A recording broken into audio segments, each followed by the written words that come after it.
What's up, guys? Hope you guys are doing good. I haven't made a video in a bit, but we are back. Let's see if the camera's okay. Alright. So, today, I would like to talk about Christian nationalism and imperialism and colonialism, and how those get interwoven, and how, at least in my interpretation of the biblical principles, how it gets misconstrued into the creation of an ethno-state or a fascist dystopia, dictatorship, whatever buzzword you want to use. So,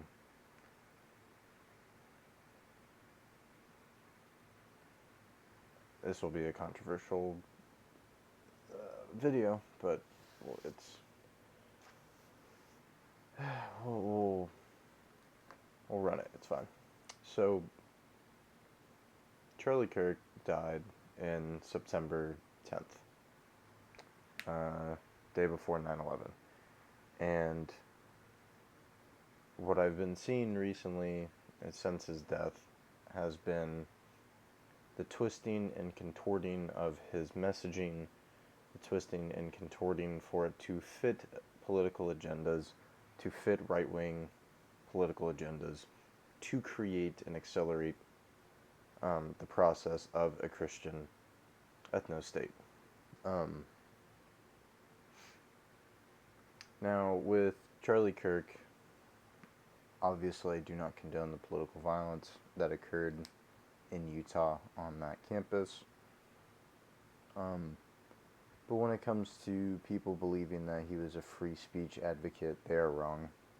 He was not exactly a free speech advocate. He had continuously put people down. He would purposely debate college students. He would try to embarrass them. They wouldn't have formulated points. There are points that I agree with Charlie Kirk, and there's a lot of points where I definitely disagree with Charlie Kirk.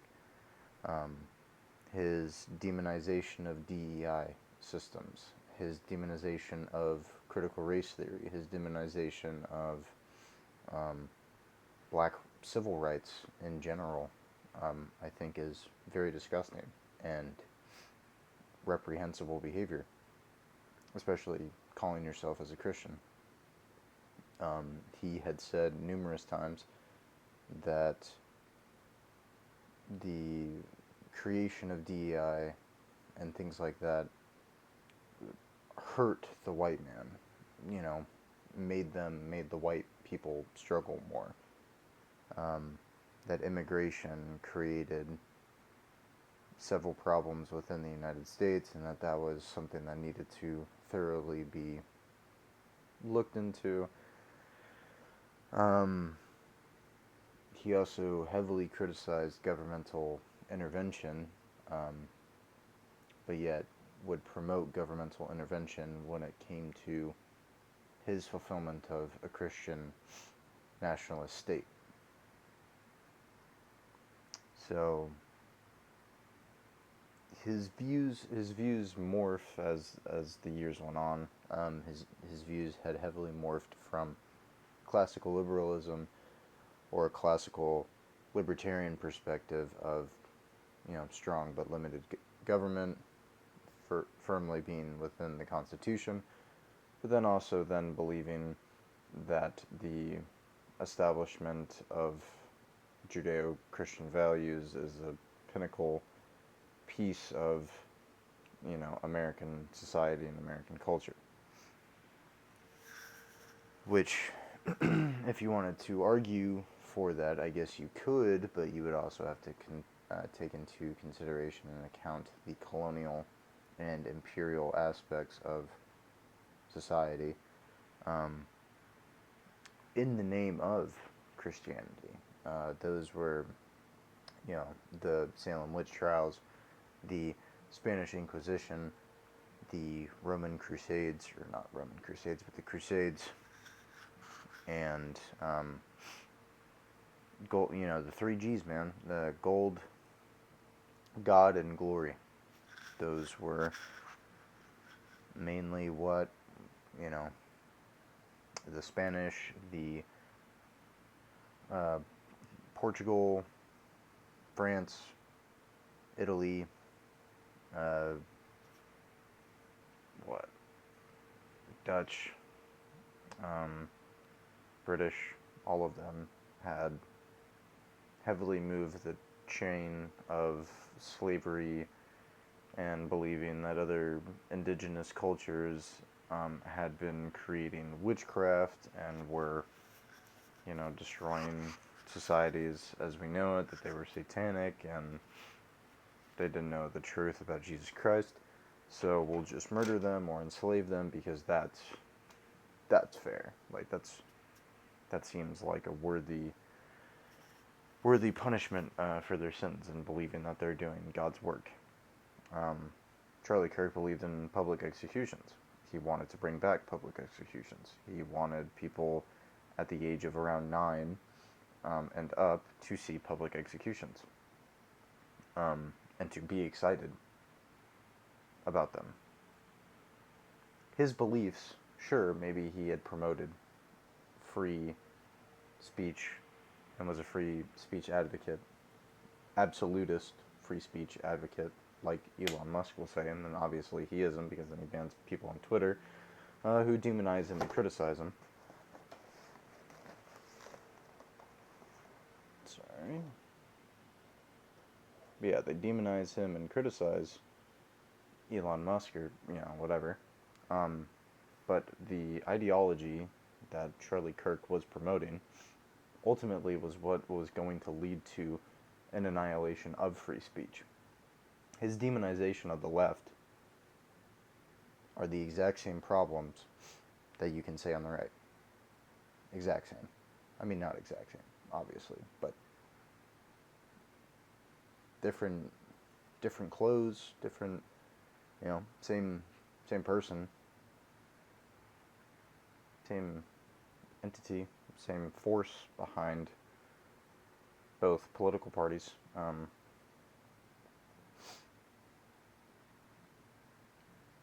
So, I mean, yeah, there's problems on both sides for those reasons, and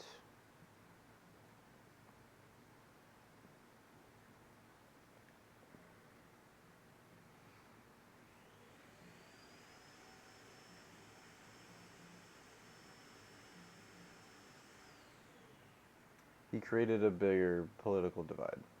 He created more problems that needed to be, that didn't need to be there. They needed to be solved. I think the right-wing political apparatus took advantage of a disfigured, disjointed, middle-class people that the left wasn't able to benefit for through social programs anymore. And so, of course, the right looks appealing, especially to young men. It looks appealing for them to deny social programs and deny social services and to, charge with an iron fist into battle and into glory and to die with your country and to die with God and to promote the, this authoritative masculine perspective of human society. And he didn't even realize that he was promoting aspects of fascism, and those are the unification of your nation through a hegemonied body of people and not believing in individual autonomy or individual identification, because now your identity is within Christ. And so yes, that is good to identify within Christ, but then there is also this problem of allowing authoritarianism of political leaders, not even them acting like Christ figures, denying people like ICE agents literally killing people, and him not demonizing it, and him saying that he trusts then the people that will run the Epstein files, he'll trust his people in government, and yet you say that you despise the people in government. No, you despise the left cronies. You don't despise the people that literally funded Turning Point USA. Or like with Erica Kirk, like you could say the exact same thing about the mourning that she has been giving with her husband and her children, and it's like, of course, yes, there's ways that people grieve that are different, but she is not grieving. It's not grieving. I'm sorry, and that might be insensitive to say, and maybe I'm wrong on that, I don't know, but she does not look to be sad or anything. If anything, she looks possessed. Like something in her eyes, she looks like she is dealing with a demon or something, like some type of entity or force. And they've constantly lied. They lie all the time, and I refuse to believe that this is a Christian way, that Christian nationalism in the United States is actually a way that Jesus Christ would want us to live our lives. I refuse that. I don't believe that. The things that have been in the name of for Christianity with the Salem witch trials and the Spanish Inquisition and the Crusades and just slavery in general, and looking at, like our civil rights movements, looking at our Civil War movement. There's people on both sides through the Bible saying that slavery was justified or slavery isn't justified. And it was a conflict of interest. You could say that like within the Mormon religion as well, and things like that. And saying that the United States as a Christian nation is just fundamentally wrong, other than the imperial and colonial implications that made us get here in the first place, that made us acquire the land. Like, that was part of the point of the Columbian Exchange. Like, Columbus literally said that this is for their good. Enslaving them is for their good. This is something that needs to happen to them because they can't govern themselves, and they won't be able to figure it out. People like Aristotle said that as well, where they have less of a soul, they have lesser degree of soul, and so the people that have more of a soul need to help the other people. It's ridiculous and it's disgusting, and it promotes less autonomy or less ability for people to actually know God or to actually know Jesus Christ. And it's incredibly frustrating because you don't provide people with the freedom to actually make that choice. You're forcing them. You're making that choice for them. It's not in any of the fruits of the Spirit. And even if you can say, well, it's righteous judgment, it's righteous judgment. You have a log in your eye too. We all have specks and logs in our eyes. And you're trying to force someone to wake up. And they're not going to. Especially not with that, not with those messages. You do it peacefully and you do it lovingly. You don't say that you're going to have public execution or blasphemy laws or things like that, when those were condemned. And even when they were written in law, it wasn't demonstrated in the New Testament. It's not providing love and peace and justice for others to be given a chance, to be given grace, to be given mercy, to turn away. Because of course, yes, then there needs to then be punishment. There needs to then be justice. And I understand that. I get that. But when it comes to public execution laws and forcing people to then believe, it's not love. It's not love. People will not be receptive. That's why so many people have That's why so many people have Christian trauma. That's why so many people have religious trauma, is that they have been abused, they have been neglected, and they have been hurt within Christianity, within Islam, within multitudes of religions through pastors and teachers and preachers. And human beings fail to represent perfection. And so when people only have a representation of humanity, of people, we're going to fail. And Charlie Kirk tried, but his right-wing authoritative ideology, fascist ideology, dictatorship ideology, whatever you want to call it, infiltrated a tangible aspect of how he interpreted the Bible. And of course, you can say that within me too, that I'm more of a leftist, I'm more liberal and progressive, whatever. And so that's going to affect my interpretation of the Bible. The fact is that Jesus wouldn't be a Democrat or a Republican. He would actually be really sad with how we've been doing this in our lives, how societies have gone. Love your God with all your heart, soul, and mind, and love your neighbor as yourself. Those are the two greatest commandments. Love covers a multitude of sins. There is no condemnation for those in Christ Jesus. It is love, it is peace, it is love, patience, gentleness, kindness, faithfulness, self-control, all the fruits of the Spirit. Those are the characteristics that Christians are supposed to be going after. We're supposed to labor with each other.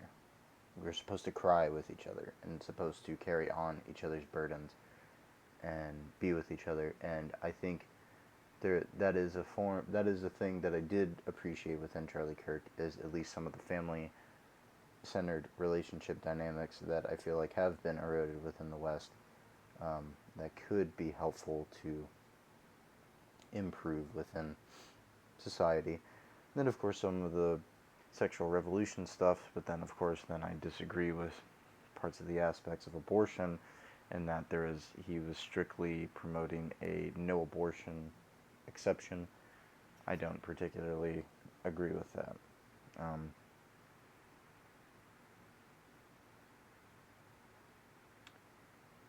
We are all going to suffer within Christ, but we don't need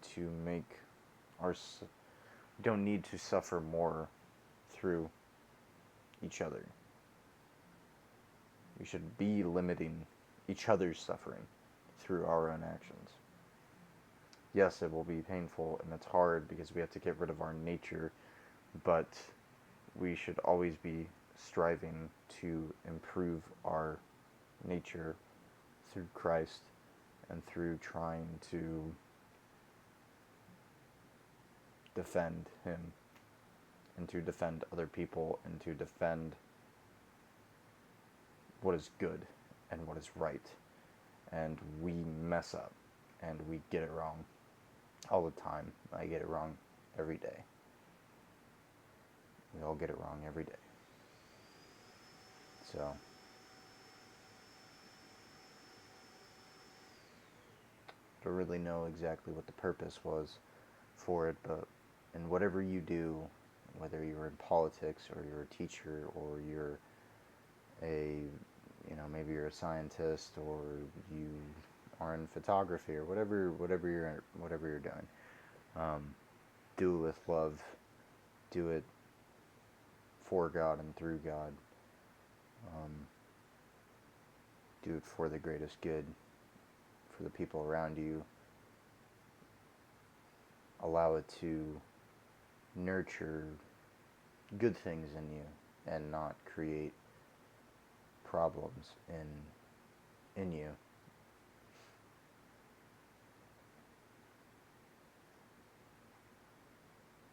Always strive to do what is right. Always care. And we need to hold ourselves and other people accountable Even though they might be Christians, we do get it wrong. And they can slip into the cracks of authoritarianism, even in the name of Christ. Even when things are in the name of Christ, they can be deadly. They can be very dangerous. We have seen that before. So be wary. Be wary when people say that this is for Christ. Nazis did that. And they murdered millions for it. There are plenty of people that have done that. Sure, maybe even the Nazis weren't exactly following Christ, but some of them thought they were.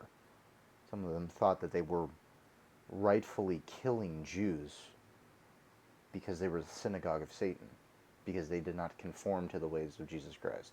So now we must murder all of them. These are beliefs. These are embedded into our psyches of sometimes even a spiritual psychosis, where there are demons everywhere. And yes, I get that there are demons everywhere, and this is demonic, and this is demonic, and this is demonic, and that we need to take things into our own hands. Christ condemned when Peter wanted him to do more against the Romans, wanting to set them free from Roman persecution and to start a revolution. Jesus could have sent 100,000 or tens of thousands of angels right at his feet and wiped out the entire earth and the entire world while he was on the cross, and he decided not to. We can show that grace. We can show that compassion. Yes, you can be righteously judgment.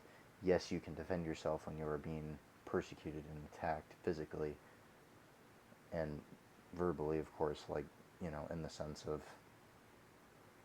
still doing it respectfully and justly and peacefully. But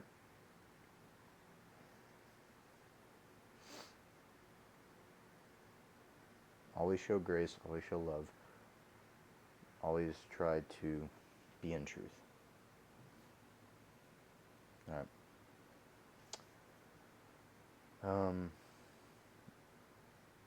Hopefully that was like somewhat coherent. But I appreciate you guys for tuning in, for listening, for enjoying the rant, hopefully. Yeah. Alright. See you guys in the next video. God bless.